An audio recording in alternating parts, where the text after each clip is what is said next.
राजा महेंद्र वर्मा न्यायदानासाठी प्रसिद्ध होता. राजा महेंद्र वर्माच्या न्यायदानाची जी काही ख्याती होती ती सर्वदूर पसरलेली होती. एक दिवस काय झालं की या राजाच्या राज्यामध्ये त्याचा जो काही खजिना होता त्या खजिन्यामध्ये चोरी झाली. राजा वैतागला. पण राजाच्या हे लक्षात आलं की या खजिन्याच्या बाबतीतली जी चोरी आहे ती आपल्याला सगळ्यात पहिलं येऊन गजपतींनी सांगितलेली आहे. राजाच्या हे लक्षात आलं की या सगळ्या तिजोरीचा, या सगळ्या खजिन्याचा जो कोणी सर्वेसर्वा आहे ते आपण जरी असलो तरी याच्यासाठी राखण्याची जी जबाबदारी आहे ती आपण सत्येंद्रनाथाला दिलेली आहे, जो राजाचा खजिनदार होता. राजानं त्याला बोलवणं पाठवलं आणि त्याला सांगितलं की या सगळ्या बाबतीतलं जे काही जबाबदारी आहे ती तुझी आहे. सत्येंद्रनाथानं राजाकडे गयावया केली आणि त्याने सांगितलं की माझा या चोरीशी काहीही संबंध नाही. पण राजा त्याचं काही ऐकायला तयारच नव्हता. राजानं त्याच्या विरुद्ध खटला चालवला आणि खटला चालवल्यानंतर त्यानं सगळे पुरावे त्या सत्येंद्रनाथाच्या विरोधात आहेत म्हणून त्या सत्येंद्रनाथाला शासन करायचं ठरवलं. अर्थात त्याला दोषी आहे हे ज्या दिवशी राजानं सांगितलं, परंतु त्याच्या बाबतीतला जो काही आपण फैसला आहे, त्याच्या बाबतीतला जो काही निर्णय आहे तो राजानं दुसऱ्या दिवशी देण्यासाठी राखून ठेवला. दुसऱ्या दिवशी राजा त्या बाबतीतला जो काही निर्णय होता तो निर्णय देणार होता. पण त्या संध्याकाळी काय झालं की राजाकडे एक लहानशी मुलगी पळत आली आणि तिनं सांगितलं की महाराज, ज्या दिवशी या बाबतीत चोरी झाली त्या दिवशी सत्येंद्रनाथ हा आपल्या राजवाड्यात नव्हताच. तो त्याच्या आजारी पत्नीची काळजी घेत त्याच्या गावामध्ये होता. राजाला खूप वाईट वाटलं की अरे, आपल्याकडनं काहीतरी चूक घडतीये. पण आता आपण तर फैसला देऊन बसलेलो आहोत आणि दुसऱ्या दिवशी केवळ आपल्याला त्याला शासन काय होणार हे एवढंच सांगायचं आहे. राजानं लगेच विद्यासागर नावाचा जो त्याचा सल्लागार होता त्याला बोलवलं. विद्यासागरांनी त्या राजाला असं सांगितलं की महाराज, ज्या वेळेला आपल्याला खरंच न्यायदान करायचं आहे त्यावेळेला जर तुम्हाला या खटल्याची पुनर्सुनावणी घ्यावी लागली किंवा ह्याच्या बाबतीत जर का पुनर्तपासणी करावी लागली तर त्याच्यामध्ये कोणत्याही पद्धतीचं वावगं ठरणार नाही. राजानं तसंच केलं. दुसऱ्या दिवशी राजानं ज्यावेळेला दरबारात आला त्यावेळेला राजानं स्पष्ट सांगितलं की ह्या खटल्याची मी पुनर्सुनावणी घेणार आहे, पण त्याच्या अगोदर मी पुनर्तपासणी करणार आहे. आणि त्याच्या अनुषंगाने राजाने सगळे पुरावे गोळा केले आणि राजाच्या स्पष्टपणे असं लक्षात आलं की हो, जो सत्येंद्रनाथ होता तो खरंच निर्दोष होता आणि आपल्याकडनं चूक होत होती. अर्थात मग हे केलं कोणी? तर राजाच्या हे लक्षात आलं की ज्यानं ही तक्रार आपल्याकडे केलेली आहे तो गजपती, ज्याचा या सत्येंद्रनाथावरती आकस होता, त्यानंच अशा पद्धतीने खोटारडेपणाने त्याला फसवण्यासाठी ही तक्रार केलेली आहे. राजानं त्याला बोलवून जे काही यथोचित असं शासन होतं ते नक्कीच केलं. अर्थात पुनर्सुनावणी घेणं किंवा पुनर्तपासणी करणं हा या न्याय प्रक्रियेचा एक खूप महत्त्वाचा भाग असतो. याच संदर्भामध्ये आजचा आपला व्हिडिओ आहे. नमस्कार, ॲडव्होकेट आनंद या तुमच्या यूट्यूब चॅनलवर तुमच्या सगळ्यांचं पुन्हा एकदा स्वागत. तुम्हाला सगळ्यांना नवरात्रीच्या खूप खूप शुभेच्छा. आजचा जो विषय आहे तो अशाच पुनर्सुनावणी किंवा फेरतपासणी या बाबतीतला आहे. आत्ताच वाडीवेल विरुद्ध शांती अशा नावाचा एक महत्त्वाचा फैसला माननीय सर्वोच्च न्यायालयानं सुनावला. या प्रकरणामध्ये जे प्रकरण होतं ते मूळतः एका सदोष मनुष्यवधाचं प्रकरण होतं. परंतु ह्याच्यातला जो आरोपी होता त्या आरोपीने स्वतः त्या प्रकरणाच्या वेळेला किंवा त्या गुन्ह्याच्या वेळेला तो दुसऱ्या ठिकाणी आहे ह्या अनुषंगाने अलिबीचं प्रोटेक्शन किंवा त्याला आपण म्हणूयात की गुन्ह्याच्या वेळेला ती व्यक्ती दुसऱ्या ठिकाणी असल्याच्या बाबतीतला सबळ पुरावा त्या प्रकरणामध्ये दिलेला होता. या प्रकरणामध्ये 2013 रोजी चार्जशीट फाईल करण्यात आलेली होती. चार्जशीट म्हणजे काय हे नीट लक्षात घेऊयात.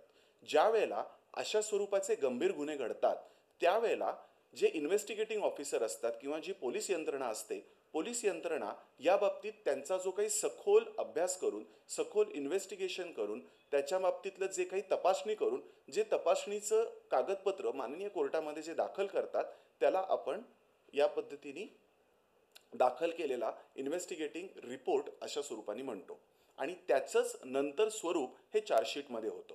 त्याच्यामध्ये सगळ्या प्रकारचे पुरावे, त्याच्यामध्ये सगळ्या प्रकारचे कागद, त्याच्यामध्ये सगळे जे काही दोषारोप असतात त्याच्या किंवा ह्याच्या बाबतीत आम्ही कसा तपास केला याची सविस्तर इत्थंभूत माहिती असते. ही एकदा इत्थंभूत माहिती माननीय कोर्टासमोर आली की त्याच्या अनुषंगाने हा खटला पुढं पुढं चालत जातो. या प्रकरणामध्ये काय घडलं ते आपण लक्षात घेऊया. या प्रकरणामध्ये हा खटला संपूर्णपणाने चालत 2021 पर्यंत आला. यामध्ये वेगवेगळ्या पद्धतीने तपासणी करण्यात आली, वेगवेगळ्या पद्धतीने आपण म्हणूयात की पुरावे सादर करण्यात आले, त्याच्यामध्ये विटनेसेस तपासण्यात आले. पण ज्या वेळेला हा फैसला किंवा हा जो काही प्रकरण होतं हे प्रकरण फायनल आर्ग्युमेंटला आलं त्यावेळेला ह्याच्यातल्या ज्या तक्रारदार होत्या या तक्रारदारांच्या वतीने ज्या व्यक्तीचा खून झालेला होता त्या व्यक्तीच्या पत्नीने याच्यामध्ये फेर तपासणीची चौकशीचे आपण आदेश द्यावेत असं माननीय कोर्टाला सांगितलं. माननीय कोर्टाने त्याच्या बाबतीमध्ये सेक्शन 311 CRPC प्रमाणे त्या बाबतीत खरंच आपण फेर तपासणी करायला हवी आहे का या बाबतीत फैसला सुनावला आणि त्यावेळेच्या कोर्टाने असं सांगितलं की ह्याच्यामध्ये फेर तपासणीची गरज नाही. हे प्रकरण पुढे गेलं माननीय उच्च न्यायालयामध्ये. उच्च न्यायालयामध्ये हे प्रकरण गेल्यानंतर माननीय उच्च न्यायालयाने याच्यामध्ये असं सांगितलं की याच्यामध्ये फेर तपासणीची गरज आहे. याच्याशी व्यथित होऊन हा जो वाडीवेल नावाचा व्यक्ती होता जो या प्रकरणामध्ये सगळ्यात मुख्य आरोपी होता त्यानं सुप्रीम कोर्टामध्ये धाव घेतली. माननीय सुप्रीम कोर्टाने सगळ्या कागदपत्रांची ज्यावेळेला शहानिशा केली त्यावेळेला माननीय सर्वोच्च न्यायालयाच्या हे खूप स्पष्टपणे लक्षात आलं की जसं आपण म्हणूयात विनय त्यागीचं प्रकरण आहे किंवा पूजा पालचं प्रकरण आहे किंवा आपण म्हणूयात देवेंद्रनाथाचं जे प्रकरण आहे या सगळ्या प्रकरणांमध्ये काय घडलेलं होतं की कुठल्या ना कुठल्या स्वरूपाचा नवीन असा विषय जोपर्यंत माननीय कोर्टाच्या समोर येत नाही तोपर्यंत कोर्टाने परत फेर तपासणी परत पुनर्तपासणी करण्याची खरंच गरज आहे का हे ठरवणं माननीय कोर्टाला अवघड असतं. या प्रकरणामध्ये काय घडलेलं होतं की जो कोणी तक्रारदाराच्या वतीने नवीन परत तुम्ही फेर तपासणी करा असं सांगण्याचा प्रयत्न करत होता त्याने नव्याने असा कुठलाच पुरावा कुठलाच नवीन मुद्दा माननीय कोर्टासमोर आणलेला नव्हता. त्यामुळे माननीय सर्वोच्च न्यायालयाने स्पष्टपणे सांगितलं की ह्याच्यामध्ये आम्हाला असा कुठलाही नवीन विषय दिसत नाहीये ज्या कारणाने आम्ही याच्या बाबतीत फेर तपासणी करण्याची गरज भासते. एक लक्षात घ्या, अशा स्वरूपाची फेर तपासणी अशा दाव्याच्या किंवा अशा खटल्याच्या अगदी शेवटच्या टप्प्यावर आली तर त्याचे दोन पैलू असतात. खरंच त्याच्यामध्ये जर का नवीन असा विषय आलेला असेल तर त्या बाबतीत कुठलंही कोर्ट कुठलंही न्यायाधीश महाराज हे त्या बाबतीत आदेश नक्कीच करतात. पण जर का तो मुद्दा किंवा जर का तो विषय खरंच तसा सबळ नसेल तर माननीय कोर्ट त्याच्यामध्ये परत फेर तपासणी पुनर्सुनावणी अशा स्वरूपाने घेऊ शकत नाही.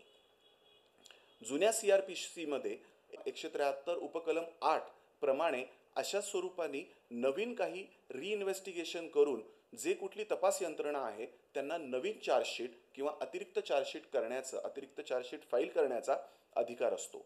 त्या बाबतीत तुम्हाला माननीय कोर्टाकडनं परवानगी ही मागावीच लागते. या प्रकरणामध्ये माननीय सर्वोच्च न्यायालयाने खूप स्पष्टपणे सांगितलं जर तुम्हाला ही संधी दिलेली होती आणि ती संधी दिलेली असताना जर का तुम्ही असा कुठला नवीन विषय जर आणू शकत नसाल तर हे आपण किती वेळ अजून अशा पद्धतीने तपासणी यंत्राला किंवा आपण पोलिसांना नवीन नवीन गोष्टी शोधण्याच्या अनुषंगाने जुन्याच गोष्टी शोधण्यासाठी लावत आहोत आणि या सगळ्या न्याय प्रक्रियेमध्ये केवढा मोठ्या प्रमाणामध्ये विलंब होत आहे. अर्थात या प्रकरणामध्ये खालच्या कोर्टामध्ये जो काही निर्णय येईल तो गुणदोषावरच येईल या बाबतीत तर आपल्याला कुठली शंका नाही. परंतु माननीय सर्वोच्च न्यायालयानं या प्रकरणाच्या अनुषंगाने जे महत्त्वाचं न्यायतत्व असं सांगितलेलं आहे जोपर्यंत कोणत्याही स्वरूपाने नवीन असा मुद्दा तुम्ही माननीय कोर्टासमोर आणत नाही तोपर्यंत फेर तपासणी फेर सुनावणी किंवा अशा पद्धतीने रिइन्व्हेस्टिगेशन तपास यंत्रणेला आम्हाला सांगता येणार नाही.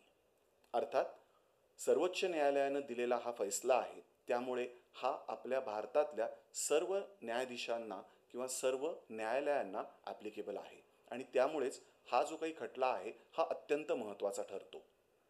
महेंद्र वर्माच्या गोष्टीमध्ये जर आपण बघितलं तर त्याच्याकडे असा एक नवीन विषय आलेला होता की ज्याच्यामध्ये त्याला अशी एक नवीन माहिती मिळालेली होती. पण या प्रकरणामध्ये असा नवीन कुठलाच विषय आलेला नसल्यामुळं माननीय सर्वोच्च न्यायालयानं याच्या बाबतीत फेर तपासणी करण्याच्यासाठीचे नकारार्थी असे आदेश दिलेले आहेत। जर तुम्हाला आजचा व्हिडिओ आवडला असेल तर या व्हिडिओला लाईक नक्की करा आणि या व्हिडिओला शेअर करायला विसरू नका। आत्तापर्यंत ॲडव्होकेट आनंद या चॅनलला जर का तुम्ही सबस्क्राईब केलेलं नसेल तर सबस्क्राईब नक्की करा, जेणेकरून आम्हाला हे लक्षात येईल की तुम्हाला कुठल्या स्वरूपाचे विषय आवडतात आणि त्या अनुषंगाने आम्ही नवनवीन विषय तुमच्यासाठी घेऊन येऊ। आत्ताची जी काही क्रिमिनल लॉशी रिलेटेड सिरीज आहे याच्यामध्ये अशा स्वरूपाने आम्हाला जे काही तुमच्याकडनं आलेले अभिप्राय आहेत त्या अनुषंगाने अजून नवनवीन विषय आम्ही तुमच्यापर्यंत आणण्याचा नक्कीच प्रयत्न करणार आहोत। तर भेटूयात आपण पुढच्या आठवड्यात अशाच एका नवीन विषयासह आणि नवीन एका गोष्टीसह। तोपर्यंत तुम्ही सगळ्यांनी आपली काळजी घ्या आणि तुम्हाला सगळ्यांना परत एकदा नवरात्रीच्या खूप खूप शुभेच्छा।